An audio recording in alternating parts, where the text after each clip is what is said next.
So they are talking about Bloom, and is it that white-eyed Kafir, which is a despective word because of the poem by Kipling, no? Although Kipling was talking about the Boers, no, the African war, that never backed a horse in anger in his life, meaning that he never backed a horse, he never bet on a horse, no, because Bloom apparently earned some money. That's where he's gone, says Lenehan. I met Bantam Lions going to back that horse, only I put him off it, and he told me Bloom gave him the tip. So that's why they know that Bloom has bet, or they suppose that Bloom has bet on throwaway. Bet you what you like, he has 100 shillings to 5 on. He's the only man in Dublin has it, a dark horse. So they are supposing that Bloom made money out of this horse. We don't know, because we have followed Bloom all the time and we never saw him betting on a horse, no? So no, so these are their suppositions. He's a bloody dark horse himself. Look at this expression, not talking about Bloom. He's a bloody dark horse himself. Mine, Joe, says I, show us the entrance out. There you are, says Terry. Goodbye, Ireland. I'm going to Gord. This is, remember, this voice. Who's talking now? The agent. This agent, no? He looks at them, at these men, and in a way, he's like above them, no? Like criticizing them from a higher position. Goodbye, Ireland, I'm going to Gord. I mean, if these are the Irish, I leave, no? So I just went round the back of the yard to Pump Ship and big of 100 shillings to 5, while I was letting off my throwaway 22. You know what this is happening, what is happening here? This agent is in the toilet and he is peeing. And all the time he's counting how much he pees. He's urinating, and this is what he's thinking while he's urinating at the toilet. So that's why he says, while I was letting off my load gov, says I to myself, I knew he was uneasy in his 2 pints of Joe and 1 in Slattery Soft. Está pensando qué bebida está haciendo el pis, ¿no? Las 2 pintas que tomó primero, la otra que tomó después. In his mind, to get off the mark to 100 shillings is 5 quid. And when they were in the Dark Horse, Peter Burke was telling me card party and letting on the child was sick. Gob must have done about a gallon. So flabby arse of a wife speaking down the tube, she's better or she's, all a plan so he could vamoose with the pool if he won, or Jesus, full up I was. So he is expressing that he has a lot of pee. Yes. And at the same time, he's thinking about the horse and the money, trading without a license. And one of the critics who analyzes this passage says that apparently this man has a problem, no? He's with a pain, no? Porque dice, como que le duele. Ireland, my nation, says he, patak, never be up to those bloody, there's the last of it. Jerusalem, cuckoos. So, maybe the satisfaction because we have a lot of peace and. Claro. So that's why this passage que alivio is so funny, no? The man peeing at the same time thinking of the money. Thinking another. So this Joyce is really great, no? Incredible, yes. So anyhow, when I got back, no, because he went to the toilet. Now, when I got back, they were at it ding dong. John Wise saying it was Bloom gave the ideas for Sinn Féin to Griffith. And here we go to another sub theme, no? Because well, Griffith is the owner of the newspaper, no, the Irish nationalist newspaper, and they say that Bloom was the one who gave him ideas for the Sinn Féin. One of the critics says that this could be possible because of Bloom's knowledge about history, etc., etc. No, to put in his paper all kinds of gerrymandering. Gerrymandering is a kind of way of escaping from taxes, no? Illegal ways of obtaining things without paying taxes. Packed juries. Sí, como que esas ideas se las dio Bloom. Packed juries and swindling the taxes of the government and appointing consuls all over the world to walk about selling Irish industries. In fact, the one who was doing all this was a woman. I sent you even the photograph of. Yes, yes. No, well, that woman is very interesting, so that's why I sent you her story, her history, because she is real. She was the first woman senator for Ireland, and she married a man, precisely the one who appears here, John Wise. And she did not use her complete married surname because she said that she wasn't wise. Yes. Yes. Muy interesante, que no era sabia. And but this woman was one of the organizers of the Sinn Féin. And Bloom is mentioned in a previous chapter as going out of her bakery, because she had a bakery. So it is interesting to see that from her bakery, she organized the future guerrilla, because she organized the Sinn Féin, a woman, no? So I sent you her picture, and there is a place where she is honored in Ireland, no? Because she was the first woman senator. And when she was the senator, she fought for selling the things that Ireland produced abroad. She wanted to export Irish, claro, Irish industry. Irish products. Claro, Irish products. So apparently, well, she was very important for Ireland, and she was married to this man, John Wise. So Bloom has been seen leaving her bakery in a previous chapter. And so that's why there is this connection, that probably it was Bloom who gave her the ideas for the Sinn Féin, no? Which is very interesting, no? The way that Joyce connects his character, his fictitious character, with the woman married to John Wise.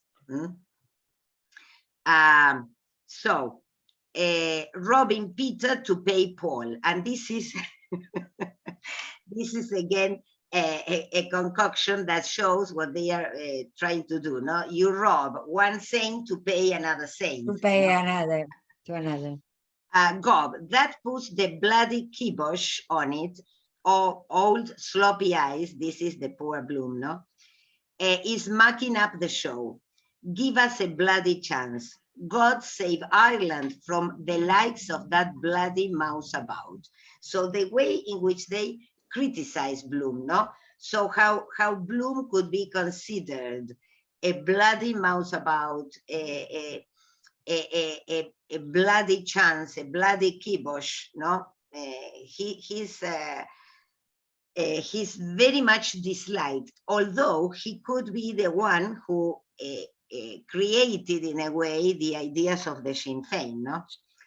Mr. Bloom with his argle-bargle, no, this argumentation, and his old fellow before him perpetrating frauds. His old fellow would be his father, perpetrating frauds, old Methuselah Bloom.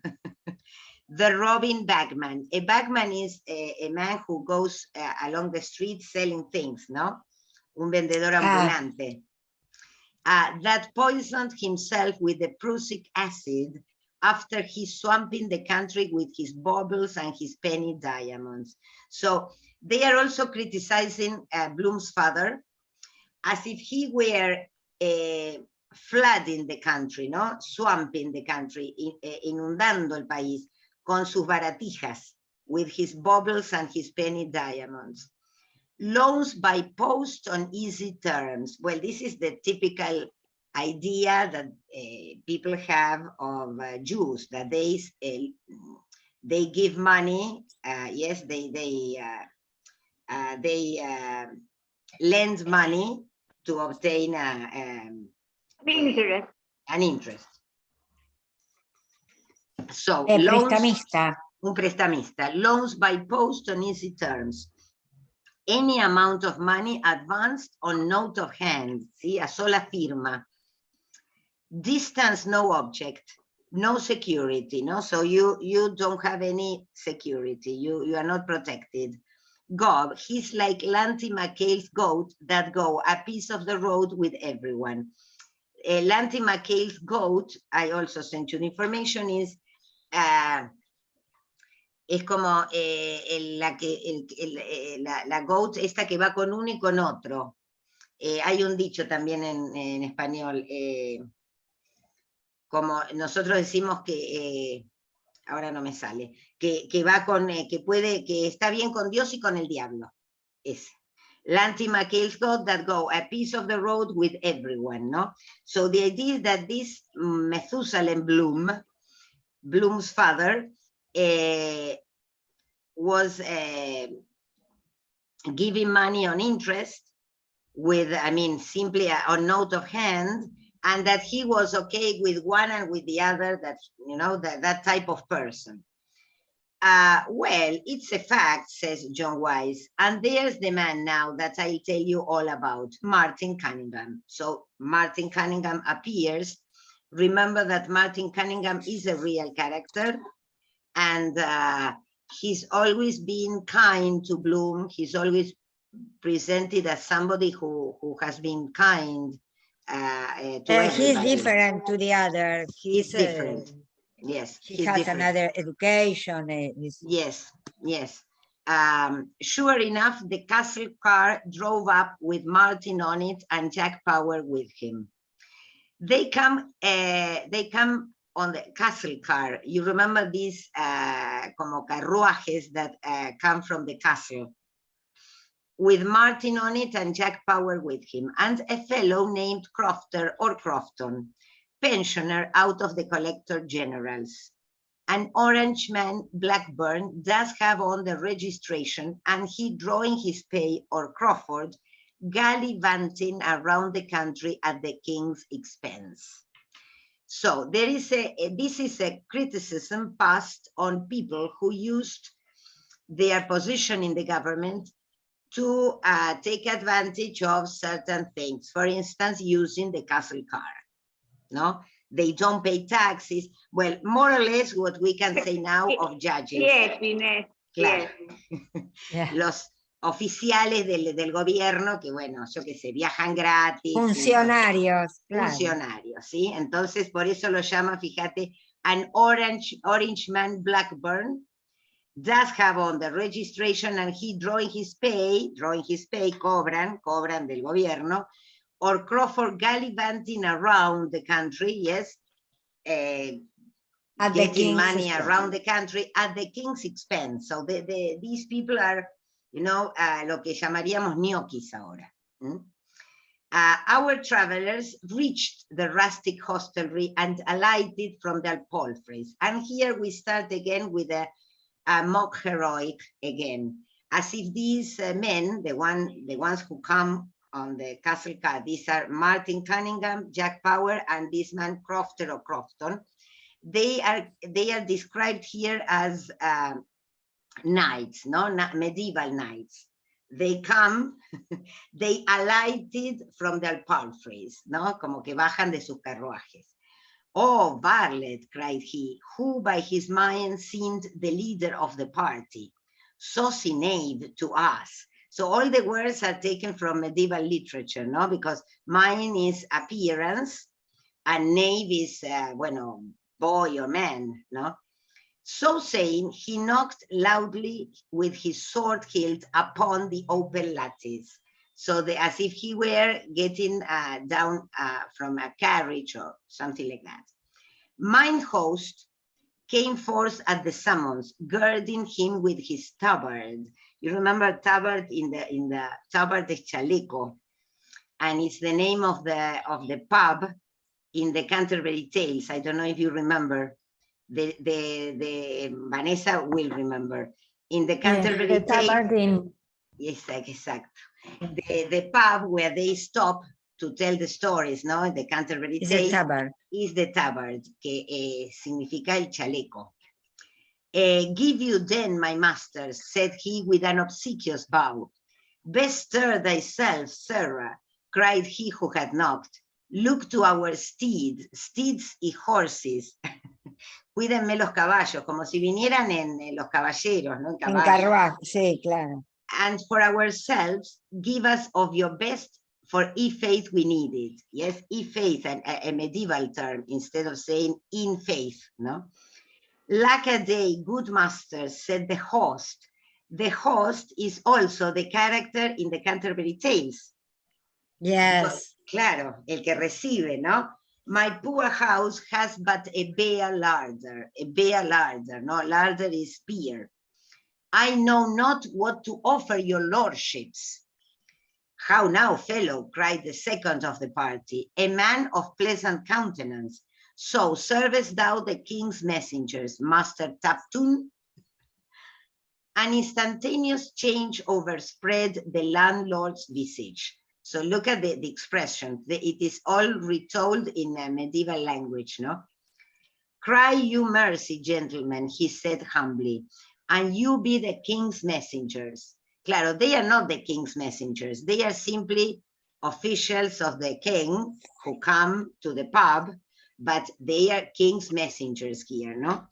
God shield his majesty. You shall not want for aught. Aught is nothing.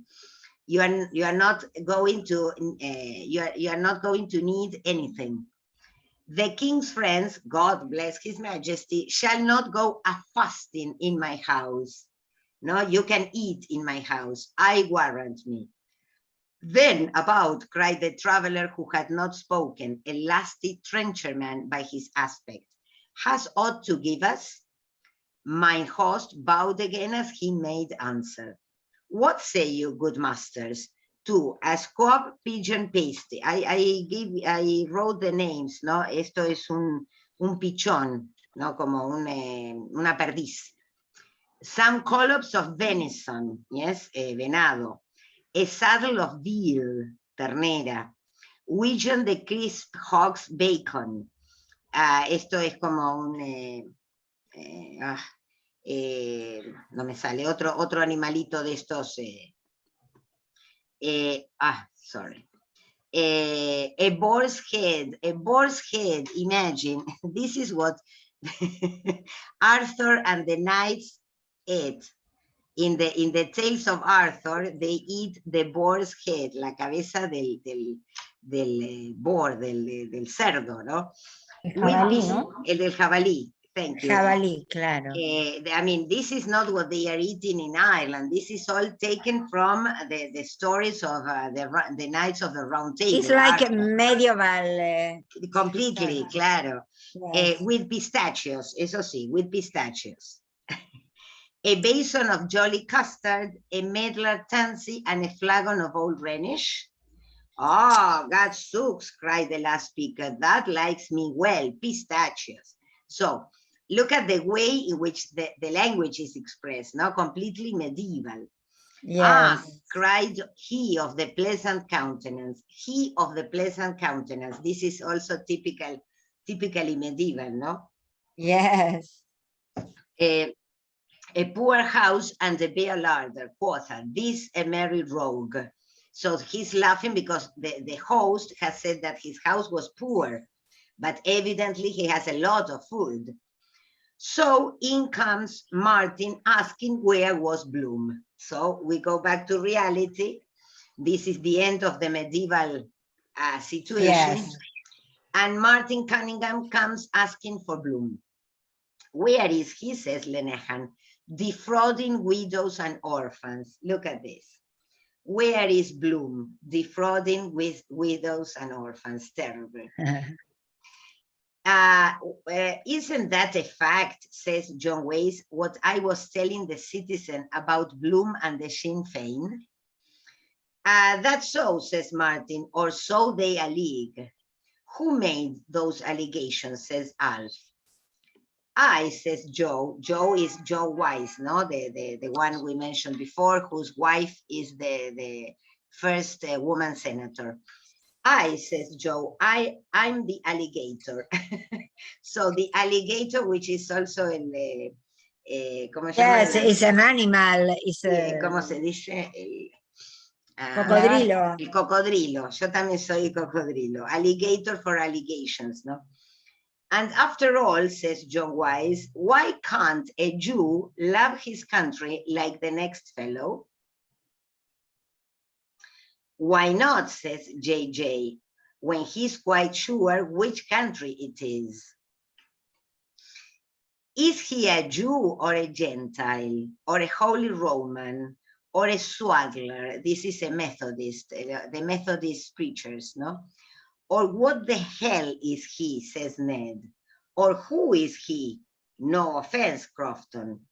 Who is Junius, says JJ. This was, I sent you the information because I never heard that name, was somebody who wrote against King George III, no? A satirist. We don't want him, says Crofter, the Orange Man or Presbyterian. Remember that the Orange Man comes from the invasion, no? The William of Orange. Yes. He's a perverted Jew, says Martin, from a place in Hungary, and it was he drew up all the plans according to the Hungarian system. We know that in the castle. So they are invented. They are joking.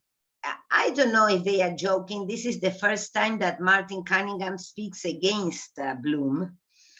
And he says that the officers, no, the members of government in the castle, know that Bloom has ideas coming from the Hungarian system because he's a Jew from Hungary. We never heard Bloom, or we never seen Bloom thinking of anything connected with the Sinn Féin or with Hungary. No. So this is, I mean, an invention. Isn't he a cousin of Bloom the dentist, says Jack Power. Not at all, says Martin, only namesakes. His name was Virag, the father's name that poisoned himself. Again, they are trying to look for Bloom's past or ancestors. He changed it by deed poll, the father did. Apparently, when Bloom's father came to Ireland, his real surname was Virag. But you know what happened with so many immigrants? When they arrive, the one who writes the name writes a different name. Well, we know this here in Argentina. And here, but what happens is that they say he changed it by deed poll, which was a legal mechanism to change your surname. Yes. But most probably what happened was that when he was inscribed, they made a different name. Imagine that from Virag to Bloom, No, Bloom sounds much more English, or yes, than Virag. Virag was evidently Hungarian. That's the new Messiah for Ireland, says the citizen. Island of saints and sages. Why the Messiah? Because he's a Jew. And so he's the Messiah for Ireland. Yes. And Ireland is an island of saints and sages. Both things, because remember that, well, Vanessa knows this because of what she's studying. The old Irish or the old Celtic tradition had the sages, no? Los sabios, kind of Merlin. See, all the tradition of the old sages in Ireland, which was replaced when the Catholic conversion appeared, and was replaced by Catholicism. So that's why he says it is an island of saints like Saint Patrick and sages, the old sages of the Irish tradition, no? Well, they are still waiting for their Redeemer, says Martin. Well, the Jews are waiting for their Redeemer. For that matter, so are we. Meaning Martin Cunningham trying to diminish, no, this attitude towards Bloom, because the Catholics are also waiting for their Redeemer. Yes, because Jesus Christ. The Jewish are The also Jewish waiting. for sure, but the Catholics know that the death of the final day, the doomed day, Jesus will come again. Yes, we Claro. return to judge Claro. the alive and dead people. And the dead. Entonces, that's why Martin Cunningham tries to put this like in a balance, no? They are still waiting for their Redeemer. For that matter, so are we. So are we. Yes, says JJ. And every male that's born, they think it may be their Messiah. And every Jew is in a total state of excitement, I believe, till he knows he's a father or a mother. So this is, of course, completely ridiculous, no? But well, expecting every moment will be his next, says Lenehan. Oh, by God, says Ned, you should have seen Bloom before that son of his that died was born. So now we go back to some parts of Bloom's life that we haven't seen, but evidently the people there know. Bloom, you should have seen Bloom before that son of his that died was born. He must have been so happy that he was going to become a father, no? I met him one day in the South City markets buying a tin of Neve's food 6 weeks before the wife was delivered. So he was so anxious to meet his son, no? The son that we know that died. And Ventra Samar says, JJ, so the baby was still in the mother's womb. Do you call that a man, says the citizen. Look at this, no? So if a man goes to buy something for his baby that has not been born yet, the citizen considers that ridiculous, no? So this machistic attitude. Bloom, I imagine that in the same way that Bloom goes and buys things for Molly, for her to eat or her clothes, no? He must have been